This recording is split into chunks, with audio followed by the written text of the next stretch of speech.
Our genetic information is encoded by the DNA double helix. When DNA is read or transcribed, one strand of the double helix serves as a template strand. The specific order of the 4 bases encodes genetic information and serves as the blueprint for our genetic makeup. Each rung of the DNA ladder is called a base pair. In total, the human genome consists of about 3 billion base pairs and encodes about 30,000 genes. A full copy of the genome is found in the nucleus of every cell. Each cell has the same 23 pairs of chromosomes. In our cells, DNA is wrapped around proteins like thread around a spool. The structure that we see here is called a nucleosome, which consists of the DNA helix tightly coiled around histone proteins.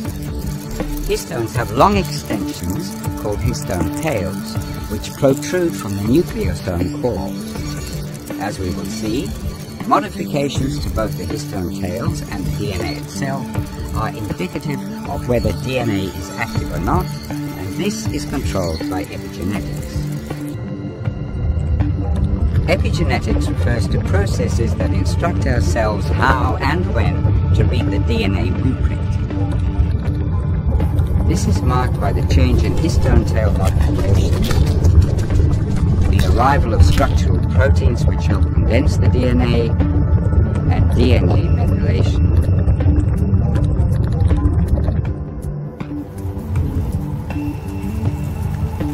The inactive chromosome is more tightly bound and condensed than the active form. This means that the DNA is less accessible to molecules involved in transcription.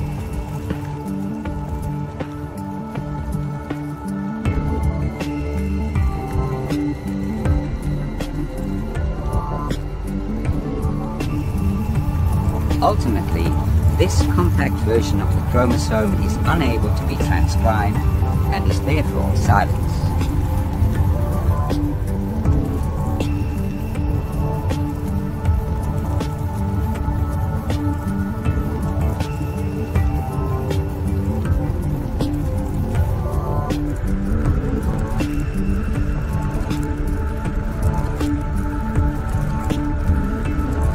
The active chromosome has a dispersed or open appearance, often described as resembling beads on a string. Molecules involved in gene transcription can access open DNA. Transcription factors can bind open DNA. These proteins are important in transcription initiation. They can recruit other proteins, such as histone-modifying enzymes. A new modification is added to a histone tail.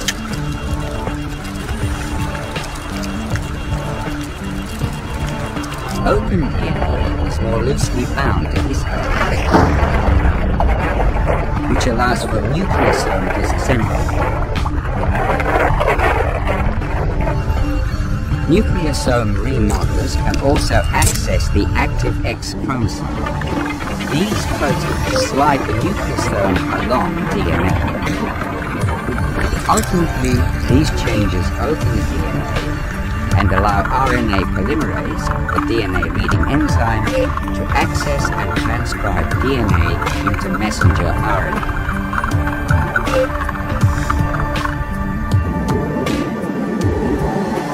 The assembled factors trigger the first phase of the process, reading off the information that will be needed to make the protein. Everything is ready to roll. 3, 2, 1, go. The blue molecule racing along the DNA is reading the gene.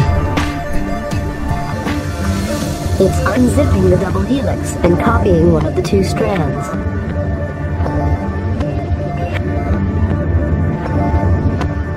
The yellow chain snaking out of the top is a copy of the genetic message, and it's made of a close chemical cousin of DNA, called RNA.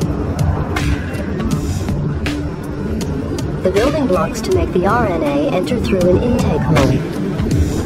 They are matched to the DNA, letter by letter, to copy the A's, C's, T's, and G's of the gene.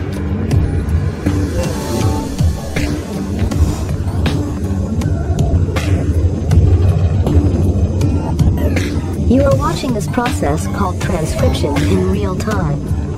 It's happening right now in almost every cell in your body. The job of this mRNA is to carry the gene's message from the DNA out of the nucleus to a ribosome for production of the particular protein that this gene codes for. There can be several million ribosomes in a typical eukaryotic cell. These complex catalytic machines use the mRNA copy of the genetic information to assemble amino acid building blocks into the three-dimensional proteins that are essential for life. Let's see how it works. The ribosome is composed of one large and one small subunit that assemble around the messenger RNA, which then passes through the ribosome like a computer tape. The amino acid building blocks, that's the small glowing red molecules, are carried into the ribosome attached to specific transfer RNAs. That's the larger green molecules, also referred to as tRNA. The small subunit of the ribosome positions the mRNA so that it can be read in groups of 3 letters known as a codon. Each codon on the mRNA matches a corresponding anticodon on the base of a transfer RNA molecule. The larger subunit of the ribosome removes each amino acid and joins it onto the growing protein chain. As the mRNA is ratcheted through the ribosome, the mRNA sequence is translated into an amino acid sequence. There are 3 locations inside the ribosome, designated the A site, the P site, and the E site. The addition of each amino acid is a 3-step cycle. First, the tRNA enters the ribosome at the A site and is tested for a codon-anticodon match with the mRNA. Next, provided there is a correct match, the tRNA is shifted to the P site, and the amino acid it carries is added to the end of the amino acid chain. The mRNA is also ratcheted on 3 nucleotides or 1 codon. Thirdly, the spent tRNA is moved to the E site and then ejected from the ribosome to be recycled.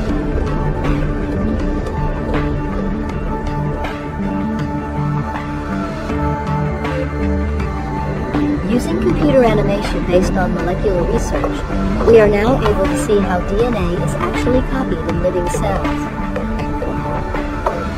You are looking at an assembly line of amazing miniature biochemical machines that are pulling apart the DNA double helix and cranking out a copy of each strand.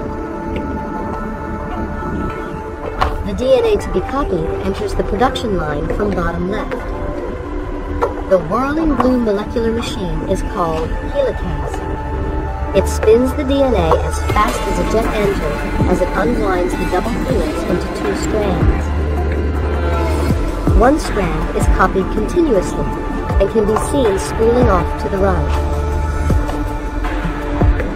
Things are not so simple for the other strand because it must be copied backwards.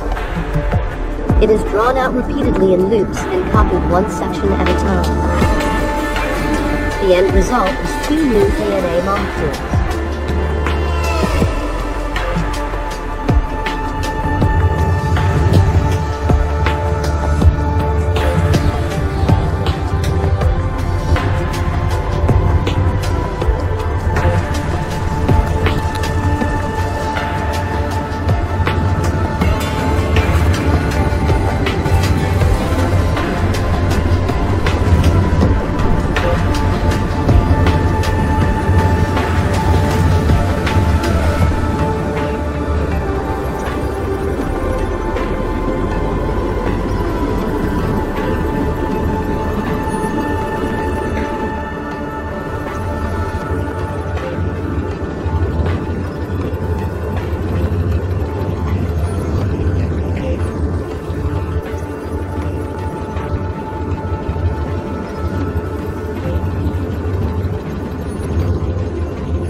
In this animation, we'll see the remarkable way our DNA is tightly packed up so that 6 feet of this long molecule fits into the microscopic nucleus of every cell.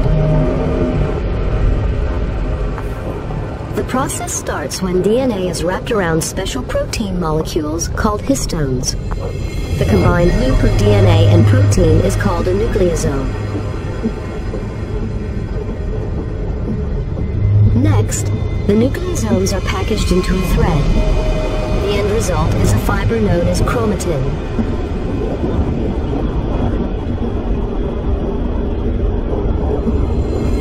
This fiber is then looped and coiled yet again.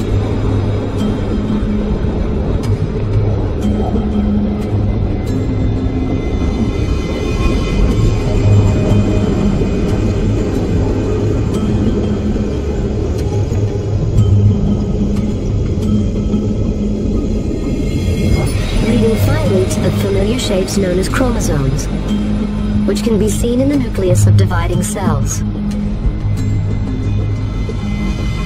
Chromosomes are not always present. They form around the time cells divide when the 2 copies of the cell's DNA need to be separated.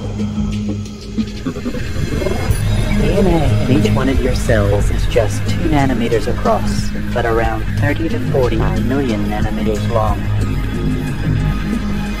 To keep DNA organized and regulate access to the genetic code, it is wrapped around structural proteins to form nucleosomes, which are then further organized into fibers called chromatin. The chromatin fibers are packaged into gigantic molecular structures called chromosomes. We are now pulling away from a chromosome, out through a nuclear pore, which is a gateway through the nuclear membrane.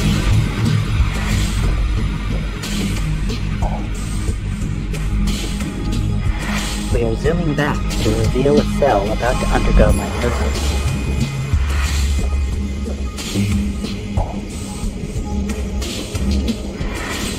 The nuclear membrane breaks down, releasing the chromosomes. The chromosomes are arranged in the middle of the cell, before being pulled apart, with identical sets of DNA going to each side. The cell then splits down the middle, creating 2 new daughter cells. This visualization isolates a single chromosome at mitosis. The chromosome contains 2 identical copies of DNA. Each DNA molecule is packaged up into one of the sausage-shaped chromatids. Sticking out from either side are microtubule fibers from the mitotic spindle used for orienting and guiding the chromosomes to their correct positions. The red region is the kinetochore, which works as the interface between the microtubules and the chromosomes. The kinetochore is one of the largest and most complex molecular mechanisms inside living cells, with multiple functions to perform. The kinetochore is central to the movement of the chromosomes and is able to hang on to the dynamic ends of the microtubules. It is also a mechanical tension sensing system, which is able to feel that everything is correctly attached and positioned. It is also a stop signal broadcasting system, sending out chemical signals to the rest of the cell about whether it is ready to undergo separation of the chromosomes. This kinetochore has sensed that the tension is just right, and the chromosome is correctly positioned and attached. The last little bit remaining red is the stop signal broadcasting system, which is carried away by a dynein motor, walking down the microtubule away from the kinetochore. These are molecular motors involved with a directed transport along the mitotic spindle. The orange proteins walking to the left are kinesins, molecular motors carrying proteins on their back. Striding from the kinetochore on long molecular legs are dyneins, carrying the stop signal broadcasting system.